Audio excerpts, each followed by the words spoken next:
সূরা ফাতিহা 7 বার পাঠ করে চিরুনিতে ফু দিলে কি হয়? আমি আবার বলছি, সূরা ফাতিহা 7 বার পাঠ করে চিরুনিতে ফু দিলে কি হয়? খুবই দামি এবং গুরুত্বপূর্ণ আমলটি আপনি শিখে রাখুন, আপনার কাজে লাগবে। আমলটি কখন কিভাবে করবেন, কোন নিয়মে করবেন, আমলটি করে কিভাবে আপনি উপকৃত হবেন, আমি শুরু থেকে শেষ পর্যন্ত আপনাদেরকে বলে দিচ্ছি। আপনারা অতি সহজেই আমলটি করতে পারবেন।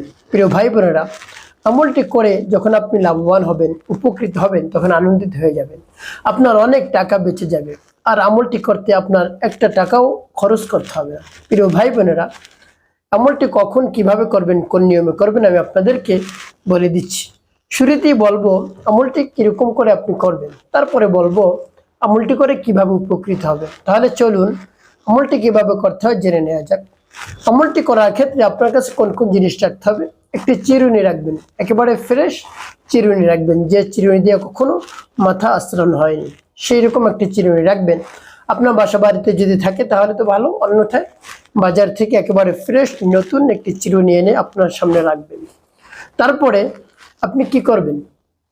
আপনি উত্তম রূপে পবিত্রতা অর্জন করবেন। পবিত্রতা অর্জন করে পবিত্র স্থানে বসবেন, কিবলামুখী হয়ে চিরুনিটা আপনার সামনে রাখবেন, ঢেকে রাখবেন বা কাগজ দিয়ে মুড়িয়ে রাখবেন। প্রিয় ভাই বোনেরা, এভাবে পবিত্রতা অর্জন করে পবিত্র স্থানে বসে সর্বপ্রথম কি পাঠ করবেন? আপনার জীবনের সমস্ত গুনার কথা স্মরণ করে ক্ষমা প্রার্থনা করবেন। হে আল্লাহ, আমার জীবনের সমস্ত গুনাহ খাতাগুলো মাফ করে দিন। জীবনে অনেক ধরনের অন্যায় অপরাধ করেছি, ছোট বড়, দিনে রাতে, প্রকাশ্যে গোপনে যত ধরনের অপরাধ করেছি, সকল অন্যায় অপরাধ আপনি নিজ গুণে ক্ষমা করে দিয়ে আমার অন্তরকে পাক এবং পবিত্র বানিয়ে দিন। এভাবে রব্বি কারিমের কাছে আপনি বলবেন। তারপরে আপনি নবীজি সাল্লাল্লাহু আলাইহি সাল্লামের মুহাব্বত নিয়ে, ভালোবাসা নিয়ে 3 বার দুরূদ শরীফ পাঠ করবেন। সাল্লাল্লাহু আলাইহি ওয়াসাল্লাম, সাল্লাল্লাহু আলাইহি ওয়াসাল্লাম, সাল্লাল্লাহু আলাইহি ওয়াসাল্লাম। যখন এভাবে ইস্তিগফার এবং দুরূদ শরীফ পাঠ করা হয়ে যাবে, তারপরে আপনি কি করবেন? আপনি সূরাতুল ফাতিহা পাঠ করবেন। আমি আপনাদেরকে বলে দিচ্ছি, সূরাতুল ফাতিহা যখন পাঠ করবেন, এর পূর্বে রব্বে কারিমের কাছে বলবেন, হে আল্লাহ, আমার আমলকে কবুল করুন, আমার সময়কে কবুল করুন, আর যে উদ্দেশ্যের জন্য আমি আমলটি করতেছি সেই উদ্দেশ্য আপনি কবুল করুন, বাস্তবায়ন করুন। এভাবে রব্বি কারিমের কাছে বলবেন, তারপরে সূরাতুল ফাতিহা পাঠ করবেন। এভাবে সূরাতুল ফাতিহা পাঠ করে চিরুনিতে ফু দিয়ে আপনি সেই চিরুনি কি করবেন বা কোন উদ্দেশ্যের জন্য চিরুনি পড়লেন আমি বলে দিচ্ছি। আগে আমলটি শেষ করে নিই।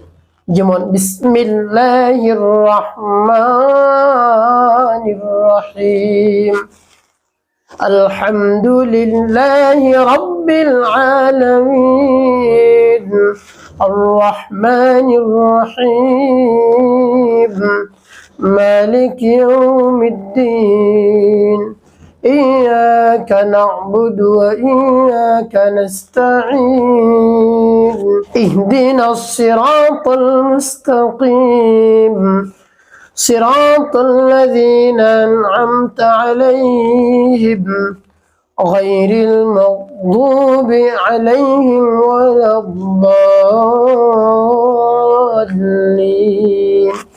এভাবে যখন সূরাতুল ফাতিহা পাঠ করা হয়ে যাবে, চিরুনির মধ্যে একটি ফু দিবেন।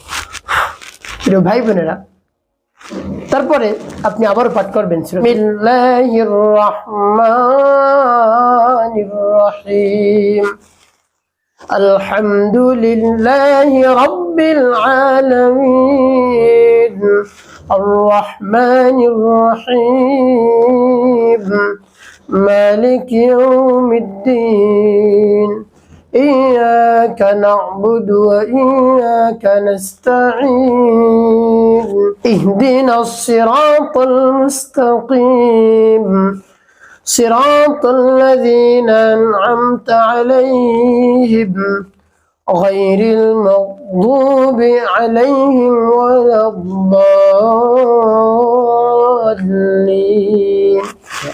পাঠ করে আবার একটু। তারপর আপনি মনে দরদ নিয়ে আবারও পাঠ করবেন বিসমিল্লাহির রহমানির রহিম, আলহামদুলিল্লাহি রাব্বিল আলামিন, আর রহমানির রহিম, মালিক ইয়াউমিদ্দিন, إياك نعبد وإياك نستعين اهدنا الصراط المستقيم صراط الذين أنعمت عليهم غير المغضوب عليهم ولا الضالين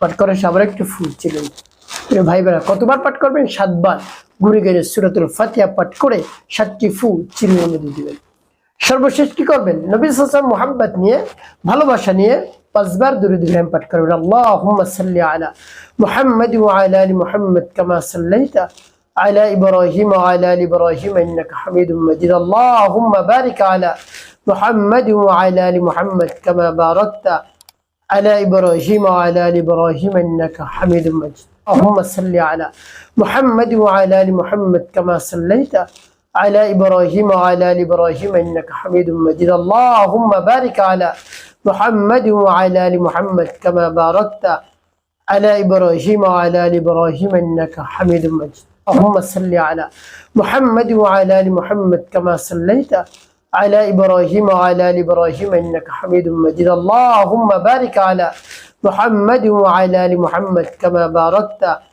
على إبراهيم وعلى آل إبراهيم إنك حميد مجيد اللهم صل على محمد وعلى آل محمد كما صليت على إبراهيم وعلى آل إبراهيم إنك حميد مجيد اللهم بارك على محمد وعلى آل محمد كما باركت على إبراهيم وعلى آل إبراهيم إنك حميد مجيد اللهم صل على محمد وعلى آل محمد كما صليت على إبراهيم وعلى آل إبراهيم إنك حميد مجيد اللهم بارك على محمد وعلى آل محمد كما باركت على إبراهيم وعلى آل إبراهيم إنك حميد مجيد যখন দুরূদ ইব্রাহিম পাঠ করা হয়ে যাবে দুটি ফু দিবেন চিরুনি প্রিয় ভাই বোন আপনার চিরুনি পড়া হয়ে গেল এই চিরুনিটা আপনি সংরক্ষণ করে রাখবেন যতক্ষণে আপনি ব্যবহার না করবেন যেন কেউ এই চিরুনি দিয়ে মাথা না আশ্রয় আপনাকে খেয়াল করতে হবে প্রিয় ভাই বোনেরা কোন উদ্দেশ্যের জন্য আপনি এই চিরুনিটা পড়লেন প্রিয় ভাই বোন আপনার মাথা থেকে যদি চুল উঠে যায় ঝরে যায় পড়ে যায় আপনার চুল একেবারে মাথায় থাকে না শুধু আপনি হাত দিলেই মাথায় অনেকগুলো চুল চলে আসে আপনি আস্তে আস্তে টাক হয়ে যাচ্ছেন আপনি দুশ্চিন্তার মধ্যে পড়ে গেছেন যে আমার যদি মাথায় চুল না থাকে চুল উঠে যায় তাহলে আমাকে দেখতে ভালো লাগবে না এই জন্য আপনি অনেক টাকা খরচ করেছেন অনেক সাবান ব্যবহার করেছেন অনেক শ্যাম্পু ব্যবহার করেছেন অনেক দামি দামি তেল আপনি ব্যবহার করেছেন দেশি বিদেশি কোনোটাই কাজ হয় না আপনি এইভাবে আমলটি করুন সূরা ফাতিহা 7 বার পাঠ করে চিরুনিতে ফু দিন তারপরে আপনি সেই চিরুনি দিয়ে মাথা আপনি আশ্রাবেন দেখবেন আপনার মাথার চুল পড়বে না ঝরবে না উঠবে না একেবারে শক্ত হবে ইনশাআল্লাহ প্রিয় ভাই বোনেরা আমার দেখার নিয়ম অনুযায়ী পরিপূর্ণ বিশ্বাস এবং আস্থা নিয়ে আমলটি করুন অবশ্যই আপনি উপকৃত হতে পারবেন একটি কথা আপনাকে মনে রাখতে হবে 5 ওয়াক্ত নামাজ আপনাকে আদায় করতে হবে মানুষের কল্যাণে খেদমতে কাজ করবেন অবশ্যই আপনার জীবন হবে সুখময় এবং শান্তিপূর্ণ ইনশাআল্লাহ